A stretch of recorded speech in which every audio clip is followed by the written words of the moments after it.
Hello and welcome back to my creative space here in Money Faith Mans for another week of making stars. This week we're using a different kind of material. We're not using paper or even twigs, but we're going to use material and we're going to make what are known as Nordic stars. These are two I have made before. You can see that I've made them out of, this one's made out of quite thin cotton type material, and this one is made out of quite thick material that I had left over after making a blind for this space. And both are doable. This one was a bit tougher because it was that much thicker, but it is doable. The kind of material you can't use is stretchy material. So like the things that my t-shirt is made out of that's stretchy, that won't work because it won't fold and hold. But any kind of cotton type material will work. This one does have some Christmas material in it. This blue one has got Santas on it that you can't really see. And this one did have dachshunds and hedgehogs and things, but again, you can't see. But it does give it a little bit of an interest to the star to have those different colours. Whatever you've got, you can use. And if you don't have kind of random bits of material lying around your house, I'm not sure I would have done before I started learning to sew 18 months ago, or you don't know somebody, then I am more than happy to give you some pieces of material that I have around here, so just be in touch. The absolute minimum you need are 4 pieces of material of a particular size, and I'll come to that in a second. So you'll need some material, your scissors to cut it, and an iron to help in it. So I've got the iron on behind me. And then if you wish, you can add on ribbon or thread or something to hang it with. And when we fold and tuck this, it's doable without a knitting needle or tweezers, but you might find it's easier to use that. And obviously a needle or something to put your thread through. So we'll start with our material first off. I have 2 pieces of material here. One is not specifically Christmassy themes, but it's a bit of material I had left over from something I'm making. And then I do have a bit of Christmassy themed material. I've got some dachshunds wearing little Christmas Santa hats and yeah, jumpers. Not that Caris would ever wear a jumper. So I'm using 2 quite contrasting bits of material, so it's easier for you to see what I'm doing, but you can make them all the same. They could all be different. It's entirely up to you. The main thing that we need to do is to cut them to the right lengths. And to do that, I have written down the sizes. Now these sizes are in inches, and I get that a lot of people don't use inches anymore, but everywhere used inches, and I haven't yet had the time to work out accurately what the centimetres would be. So I'm going to suggest we make one of the bigger ones, just because I think it might be a little bit less fiddly. And so that means we want strips that are 14 inches wide and 4 inches high. 14 inches wide and 4 inches high. And we need 4 identical pieces. If you can't remember those numbers, it is on our Follow the Star materials sheet that is on the website. But 14 inches long and 4 inches high. And there's also a wee formula on that sheet that tells you how you can make them at different sizes. So this one was made 3 inches high and 10.5 inches long. So there's just a little formula to work out for every inch it is high, how many you need it to be long and for it to work out. Okay, so I'm going to go and give my material a quick iron so there's no bumps in it, and I'm going to measure it and cut it, and I'll come back and we'll have 4 pieces of material to carry on with. Okay. Okay, so I am back. We have 1, 2, 3, 4 pieces of material, all cut 4 inches high and 14 inches deep. And the next thing we need to do before we start folding it into our lovely little stars is to iron it in a way so that we get the strips to make them. So I'm going to go to the ironing board, and do that and show you how we're going to do that. And just a word of caution for the younger generations, please do be careful. And even if you're the same age as me, try and make sure you don't scald yourself with steam or burn yourself with the iron, okay? So, over to the ironing board, and we're going to begin by just giving it a quick flatten out, and then we're going to fold our material in half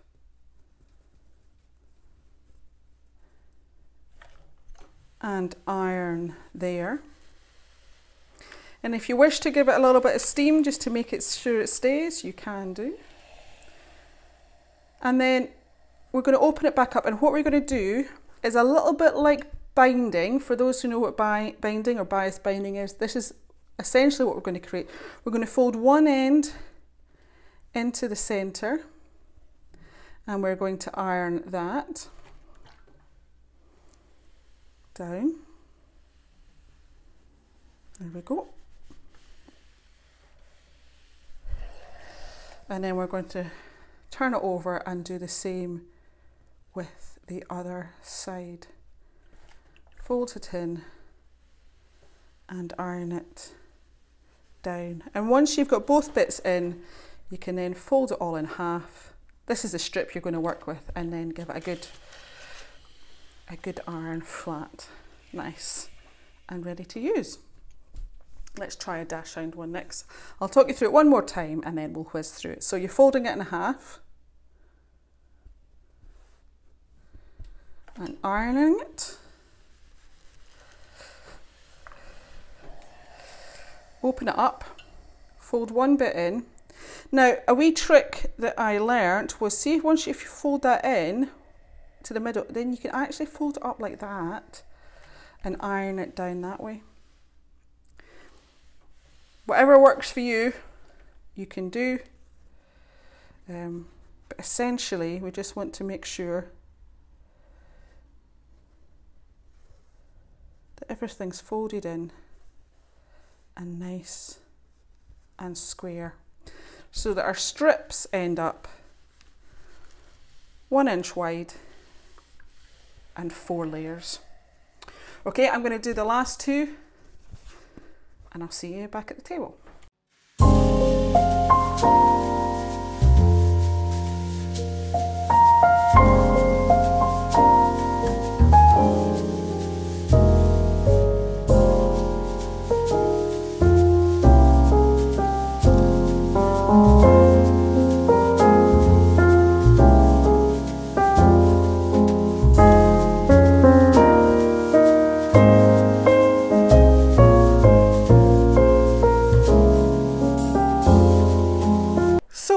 Back we are with our 4 strips nicely folded and ironed, and this is where we're going to start having a bit of fun. The first thing we need to do is fold it once again, and if you've got a ruler, this would be really handy, because what we need to make sure is when we fold it, there's like a tail of 2 inches there. Once you've done one, you can obviously just line it up, but you're looking to fold each bit so that there's a tail of 2 inches on each one.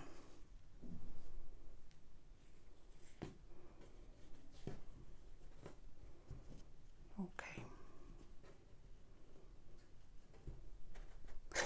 So once they're folded like that, we're going to start to weave them together by first of all creating a square. Now I'm doing this because I've got 2 different types of material. Oops, that needs to be pointed that way. Because I have 2 different bits of material, I'm alternating this. So depending on how many different types you've got, if they're all the same, it doesn't matter. 2, 3, however you wish to do it. So you just make it so that they cast drawing sense, so that they'll weave to difference. Another thing you need to make sure is that each tail is pointing in the same direction, and each fold is pointing in the same direction.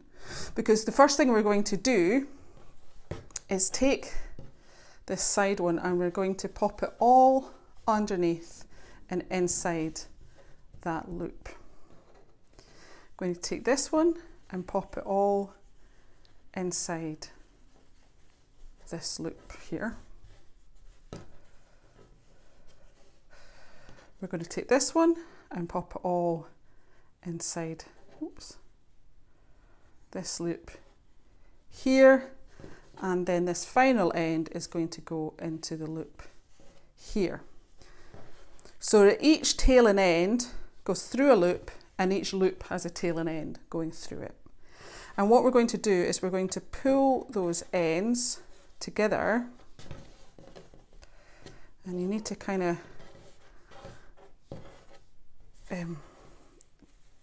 jiggle it about a bit. There we go. So you're just pulling on each of the various different ends until we end up with a wee tight square of material that's kind of woven looking. Okay. So that's our first bit done. Okay, now what we're going to do is we're going to flip it over.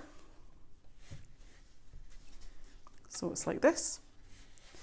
And so the long bits of the tails are facing up this way. And those long tails we're going to fold down. Fold this one in the opposite direction. Fold this one up this way, and fold this one across here. Now, this is where we need to,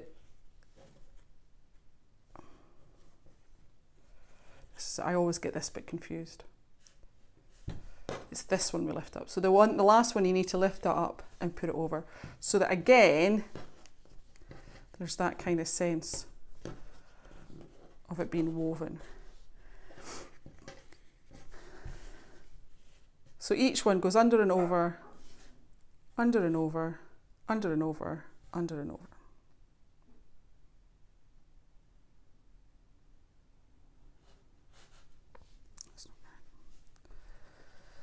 Each one wants to go under first.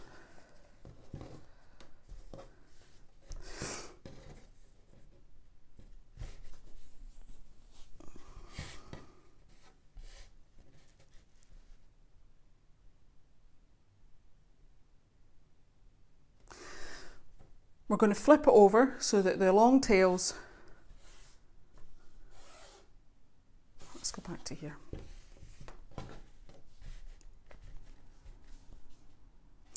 Next, we're going to flip it right over so that the long tails are on top. And then we're going to thread these over one another. So this one goes here, this one here, this one here, and this one here.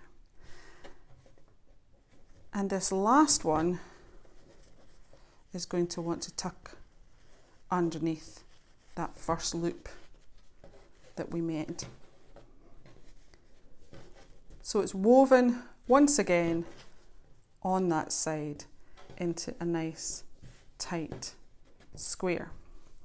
And what you should find is that on each end we have two legs that are pretty much the same length, and if they're not quite, you just do a little bit of tightening and pulling until they are the same.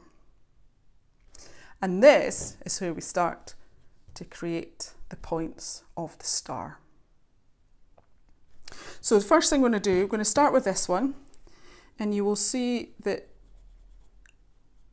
it's just a single piece of material there, and it's a folded piece of material there. So we're going to start with this bit facing up.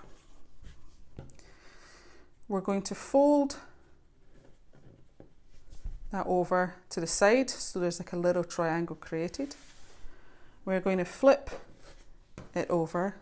Then we're going to fold this down so that the triangle is here. Then we're going to fold it back in on itself so that we've created the point of our star, and then this tail of material we're going to fold in to that gap.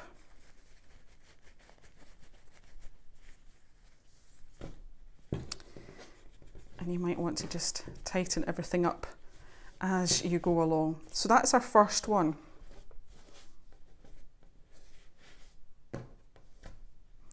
And we're just going to go round and do each star. So again, thin piece of material, folded piece of material. It doesn't make a huge difference if you do it the other way around. It just means that your tail end will stick out and you might have to trim it a little bit. I did have that on here, but I learnt the formula so that it gets tucked inside. So your thin bit there and your folded bit underneath. Fold it to the outside. Flip it over. Fold it down. So you've got a big triangle at the top. Fold it back on itself, and then we're going to tuck it in. Now I mentioned earlier that you might want some tweezers or a knitting needle, so you could use your knitting needle or tweezers or something pointy to help push that in if you want. As you can see, I'm not finding it of great use, but depending on how you're doing yours, you might find that that's a bit helpful. Okay. I'm going to show you it twice more and then we'll force forward. So there's my thin bit. Fold it out to the side. Flip it over. Fold this bit down, so there's the big triangle on top. Fold it in on itself. And then tuck your tail into the material.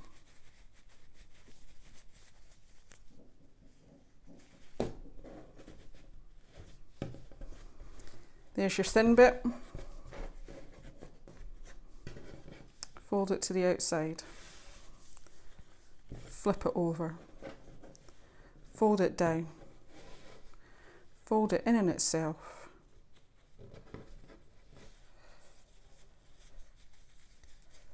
And tuck it in. And again, we'll just tighten up the legs we've got left.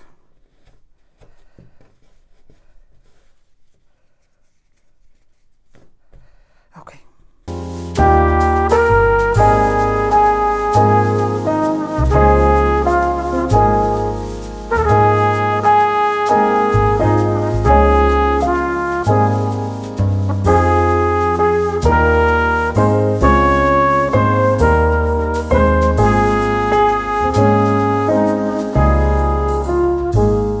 And once you've got all your ears or points done, just manipulate them slightly until you're happy. And you could, if you wanted, just leave it like this. Or if you wish to hang it in your window, or indeed if you want to hang it on a tree, then you might want to attach a little hangy thing to it. Technical term, a little hangy thing. So a piece of thread. So the kind of thing I used on this one was just sort of thick. It's not wool. Wool would work fine, but just slightly thicker embroidery type thread.